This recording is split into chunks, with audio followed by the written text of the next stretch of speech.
میں نے اسٹرگل ہی اپنی لائف میں اسی چیز کی تھی. میں سلک کا بہت ایکسپرٹ تھا. میں نے شمباشی ڈائچی سے ریشم کا کام سیکھا. میرے والد نے کافی دھکے کھائے تھے ریشم میں, اور میں ریشم کا ٹاپ بزنس مین تھا پاکستان میں. لیکن جو یہودی آتا تھا مجھ سے سلک خریدنے کے لیے, یا جیپنیز آتے تھے, تو انہوں نے مجھے مشورہ دیا کہ آپ ہمارے گھر آئیں. میں جب گیا تو ان کے گھر ٹھہرا. انہوں نے میرا رات کو کھانا کیا. انہوں نے کہا ایک بات کہنے لگا ہوں کہ میں 86 ہوں, میرے 2 بچے ہیں, دونوں نالائق ہیں, یہ وارث بنیں گے اربوں روپے کے.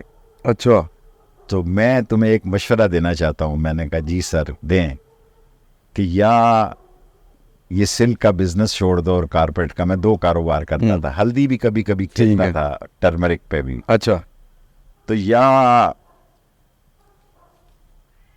سیاست چھوڑ دو یا بزنس چھوڑ دو, ورنہ تمہارا کوئی مستقبل نہیں ہے. بزنس میں تم امیر ہو جاؤ گے, میری طرح ہو جاؤ گے. مجھے نفرت ہے اپنے آپ سے کہ میں نے اپنی ساری زندگی جن کے لیے گوائی وہ میرا سلام لینے کے لیے بھی. So I decided to leave the business.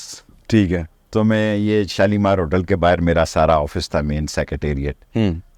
اس نے کہا بس سارا مال بھیج دو مجھے, تو پیسے چاہیے تو بھی لے جاؤ. میں نے کہا نہیں, اچھی کھول کے لوں گا. ٹھیک ہے. تو اس کے بعد میں نے کاروبار نہیں کیا, اور پھر سیاست شروع ہو گئی. اور وہ جو فارم کے لیے میں نے زمین لی تھی, فریڈم ہاؤس, جی فریڈم ہاؤس, وہ ٹکے سیر کے بھاؤ سے اب وہ آسمان پہ چلے گی, کیونکہ وہ ایئرپورٹ آ گیا وہاں کوئی 60 سال کے بعد. وہ ابھی تک ہے نا آپ کے پاس؟ ہاں وہ میرے پاس. تو انہوں نے ٹرائی نہیں کی کہ جی یہ بھی دیں ہمیں ایئرپورٹ کے لیے؟ 70 کنال لی ہے انہوں نے. اچھا, پیسوں سے, مفت نہیں تھی. وہی جو وہ ڈی سی ریٹ نکلتا ہے. ڈی سی ریٹ نکلا, لیکن گاؤں نے کیس کیا اور ڈی سی ریٹ 45,000 روپے پہ 45 لاکھ روپے پہ چلا گیا. صحیح. شیخ صاحب, آپ نواز شریف صاحب کی کیبنٹ میں بھی رہے, آپ مشرف صاحب کی کیبنٹ میں بھی رہے, کاف لیگ والی کیبنٹ میں, اس کے بعد عمران خان صاحب کی کیبنٹ میں بھی رہے, اس سے پہلے بھی آپ رہے. سب سے زیادہ جو آپ کو بہترین ایک حکومت لگی ہے, جن کی اسٹریٹجیز اچھی تھی, گورننس کا ماڈل اچھا تھا, وہ کون سی حکومت؟ میں تو جی مشرف کے ساتھ اور جنیجو کے ساتھ بڑا کمفرٹیبل رہا. رات کو میں روز سوٹا لگاتا تھا مشرف کے ساتھ. اچھا, وہ جو بلکیانی نے اس بات پہ میرے خلاف بہت ساری باتیں کی جو میں شیئر نہیں کر سکتا. سو مشرف واز لائک مائی میں نے رات کو جاتا تھا خود گاڑی ڈرائیو کر کے. تو ایک جنیجو تھا, وہ اپنے گھر کے خرچے کا بھی حساب رکھتا تھا. سو ان 2 آدمیوں سے میری, لیکن مشرف سے تو اتنی زیادہ تھی کہ آپ تصور بھی نہیں کر سکتے. نہیں, میں نے سنا ہے کہ وہ جو سگار آتے تھے فیڈرل کاسٹرو بیچتا تھا, تو وہ زیادہ آپ نہیں پیے ہیں. ہاں, وہ مکائی میں نے ہے.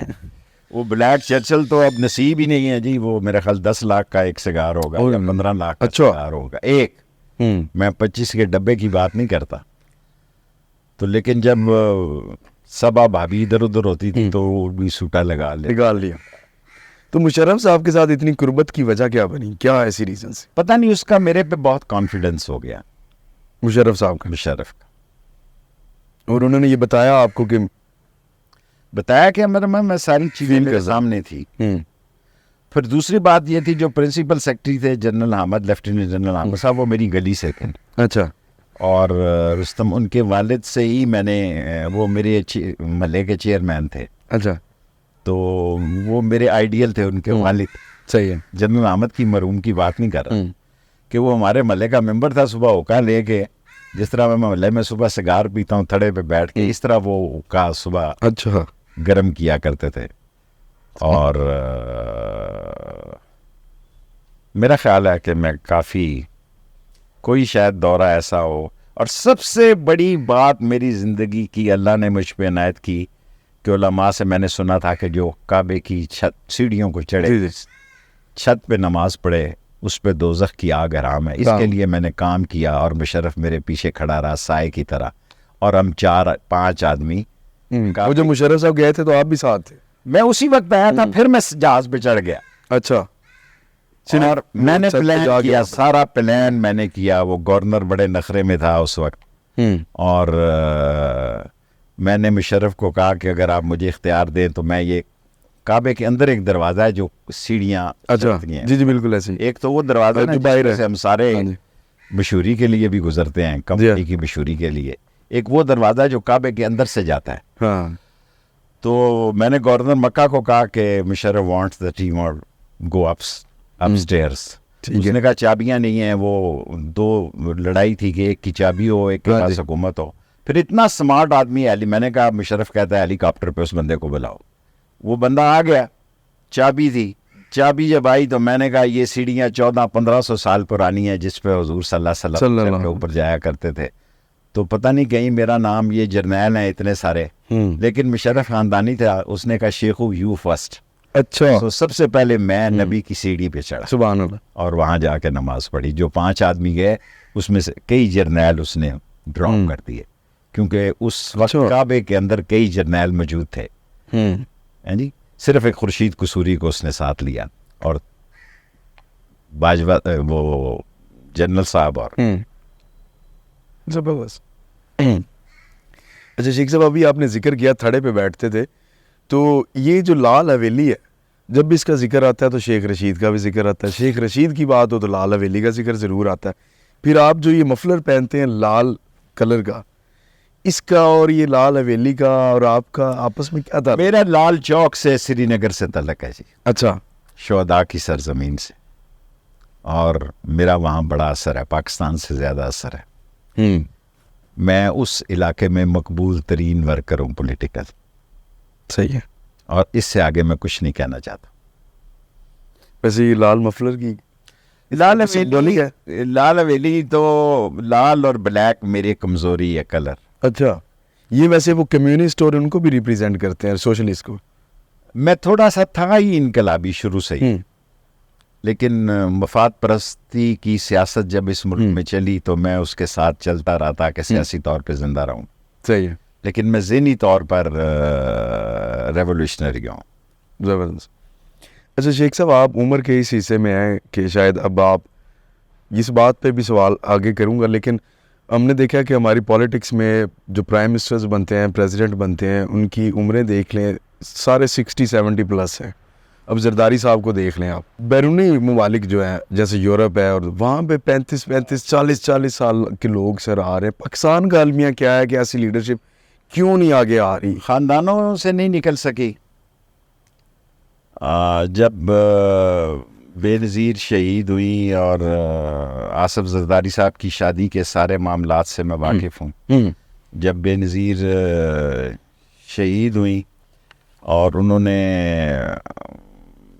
کچھ عرصہ پہلے مجھے 7 سال قید ہوئی, تو میں 7 سال قید کر کے آیا تو بچہ گود میں اٹھایا ہوا تھا. تو اس نے مجھے کہا Sheikh Rashid sorry I come to know کہ تمہاری ماں مر گئی تھی. تو میں نے کہا اسی دن مری تھی جس دن اس نے مجھ سے پوچھا تو نے جنازہ پڑھا تھا؟ میں نے کہا میں نے جنازہ ہی پڑھا تھا, ختم نہیں دیا کیونکہ مجھے پکڑ لیا گیا اور دہشت گردی کی عدالت میں مجھے 7 سال قید دے دی. تو اس نے کہا آئی ایم ویری سوری کہ مجھے بعد میں پتہ لگا کہ اسی دن تیری ماں مر گئی. تو باقی زندگی سے میں مطمئن ہوں, میں بھرپور زندگی گزار کے جا رہا ہوں. کسی شخص نے 25 کروڑ لوگوں میں تھڑے سے اٹھ کر اس میں ایسی سیاست نہیں کی. اور کئی لوگ میرا یہ بھی مذاق اڑاتے تھے کہ یہیں لال حویلی کے نیچے کتابیں بیچتا تھا, آج یہاں مالک بنا بیٹھا. 2-3 دفعہ مجھے نکالا بھی گیا حویلی سے. اور بدھو بائی جو کہ وہ کہنے کو طوائف تھی, لیکن میرے نزدیک مسلمانوں میں اتنی عظیم عورت کہنے کو وہ طوائف تھی, لیکن جو بیان اس نے کورٹ میں دیا کہ we have shared everything except the religion. اچھا, اس لیے اس کو 2-3 مرلے کا وہ یہ پہلے والا حصہ الاٹ ہو گیا. صحیح ہے. لیکن ہم ظالم لوگ تھے, ہم نے لوٹ مار کی اور لوگوں کو خیال تھا اس کے پاس بڑی دولت ہے. دولت تھی نہیں, 3-4-6 محلے کے لڑکوں نے اس پہ حملہ کیا, وہ تو بچ گئی لیکن اس کے بھائی کو قتل کر دیا. ٹھیک ہے. پھر وہ گوشہ نشین ہو گئی. صرف میرے ساتھ اس کا رابطہ تھا. صحیح. اور کسی کو وہ کھوکھا نہیں لگانے دیتی تھی اپنے حویلی کے آگے میرے علاوہ. اور 3 کیسل کا سگریٹ پیتی تھی, جس طرح میں سگار پیتا ہوں ہر وقت, وہ ہر وقت سگریٹ ہوتا تھا اس کے منہ میں. اور بالکونی میں رات کو بیٹھتی تھی. پھر وہ اس کا بھائی قتل ہوا تو وہ گوشہ نشین ہو گیا. صحیح ہے. اچھا, اب یہ جو حویلی ہے اس کو آپ آپ کی اولاد نہیں ہے, آپ کیا میں نے ویمن یونیورسٹی کو سجا, آپ نے میرے پہلے پاس کہا 3 حویلیاں ہیں یہاں پہ. جی جی ایک گنگا رام میری ماں کا گھر ہے جو انہوں نے توڑ دیا, ایک سجان سنگھ کی ہے وہ میں نے ویمن یونیورسٹی کو دے دی. یہ بھی میں 6 روڈ کی یونیورسٹی کو لکھ کے دینے والا ہوں, کاغذات تیار ہو رہے ہیں. ٹھیک ہے, مطلب آپ اپنی پراپرٹی کسی اولاد کو, بھتیجے کو نہیں شفٹ کر رہے؟ بالکل نہیں. ٹھیک ہے سر. اچھا سر یہ اور یہ میں 2-3 دن میں ہی یہ کام کر دوں گا. ٹھیک ہے, زبردست.